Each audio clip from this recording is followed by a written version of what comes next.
સુરેન્દ્રનગરના વડોદરા ગામે ગ્રામ પંચાયતમાં હોબાળો થયો। મહિલા સરપંચના સ્થાને તેનો પતિ ગ્રામ સભામાં હાજર રહેતા હોબાળો મચ્યો।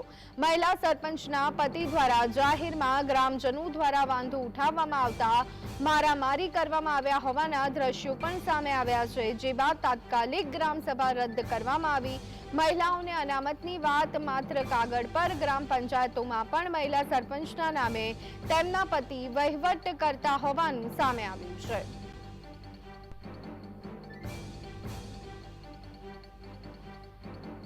તો આપણે અનેક વખતથી આ જ વસ્તુ જોતા આવીએ છીએ કે મહિલા સરપંચના સ્થાને તેમના પતિ દ્વારા જ કામગીરી કરવામાં આવતી હોય છે। જો કે એવું હવે થશે તો સરકાર દ્વારા કડક પગલાં લેવામાં આવશે તેવી વાતો પણ સાંભળવામાં આવતી હોય છે, પરંતુ અત્યારે હાલ તો જે કિસ્સો સામે આવ્યો છે ત્યારે ખરેખર ફરી એક વખત સવાલો ઊભા થયા છે। સુરેન્દ્રનગરના વડોદરા ગામે ગ્રામ પંચાયતમાં હોબાળો થયો।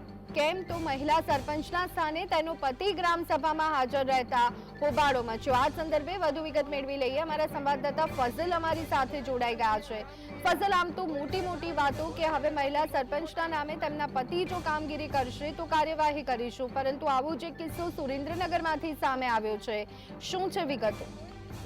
ખાસ કરીને સુરેન્દ્રનગર જિલ્લાનું મૂળી તાલુકાનું વડોદરા ગામ છે, ત્યાં ગ્રામ સભાનું આયોજન કરવામાં આવ્યું હતું, પરંતુ જ્યાં મહિલા સરપંચ છે તેના પતિ દ્વારા વહીવટ કરવામાં આવતા હોવાનું બહાર આવતા ગ્રામજનો દ્વારા હોબાળો મચાવવામાં આવ્યો હતો।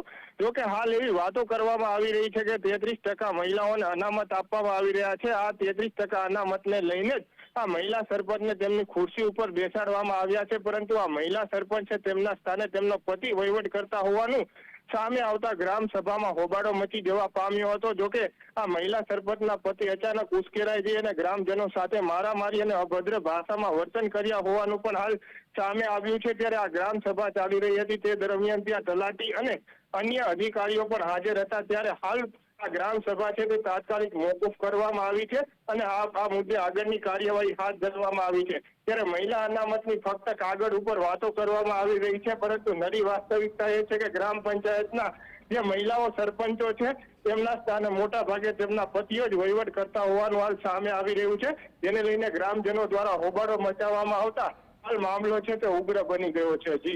જી આભાર ફઝલ, અમારી સાથે જોડાવા બદલ અને સમગ્ર માહિતી આપવા બદલ। બોલ વીટીએમ બોલ, જે બોલવું બોલ।